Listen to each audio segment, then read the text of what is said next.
गरीबों का हिस्सा है, मगर हम इसे अपने घर का रोशनदान कहते हैं, अपने घर का रोशनदान कहते हैं। परम सम्मानीय निर्णायक मंडल के सदस्यों, इस सभा में उपस्थित सभी गणमान्य व्यक्तियों, मैं दिव्या लक्ष्मी कुमारी देश प्रेम और राष्ट्र निर्माण के उपलक्ष्य में अपना कुछ विचार आप सभी के साथ साझा करना चाहूंगी। आजादी का असली मतलब वही समझ सकता है जिसने कभी गुलामी की हो। हम सब भाग्यशाली हैं कि स्वतंत्र भारत में जन्म लिए। यूं तो आजादी की लौ 1857 में ही जल चुकी थी, जब साल बनकर 1947 में हमारे देश को आजाद कराई। प्राचीन, मध्यकालीन और वर्तमान भारत के उदाहरणों के माध्यम से यह स्पष्ट करना चाहूंगी कि जब हम सब फिरंगियों के फेरे में फंस चुके थे, तो रंग दे बसंती चोला की एक आवाज में टोलों की टोलियों मनाते थे और वंदे मातरम के एक नारों से खून में आने वाला 5 डिग्री का तूफान अंग्रेजी शासन की जड़ों में तूफान ला देता था।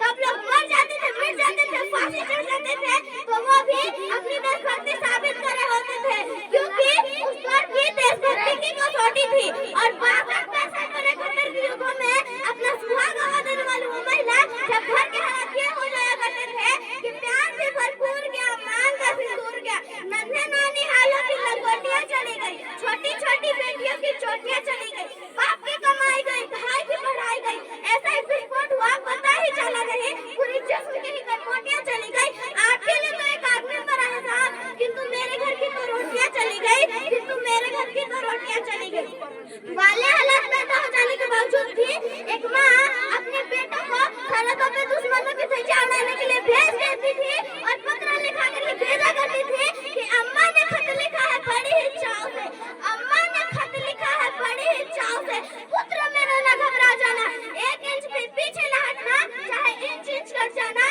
चाहे इंच कर जाना। इस तरह पूरा परिवार अपनी देशभक्ति साबित कर रहा होता था, तब वतन बलिदान मांगता था, तब देश मर जाने को, मिट जाने को, फांसी चढ़ जाने को कहता था। किंतु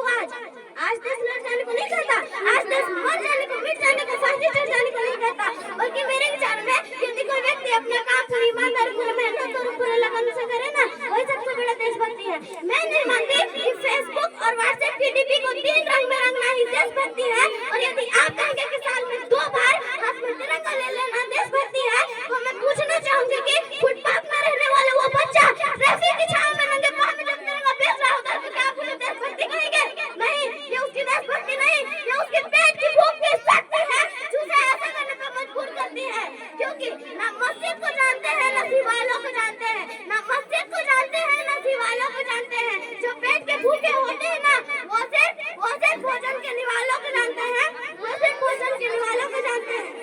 अपने परिवार, अपने समाज, अपने वतन का सच्चा समर्पण का भारी है देशभक्ति, और हर देशद्रोही के जीवन में आने वाला तूफान है सच्ची देशभक्ति, ताकि कि वो समझ सके कि अगर तू परिंदा तो ये आसमान तेरा है, अगर तू परिंदा तो ये संसार तेरा है, भाईचारे से रहना तो रह इस जमीन पर, वरना ये कब्र भी तेरी है और यही कब्रिस्तान तेरा है और यही कब्रिस्तान तेरा है।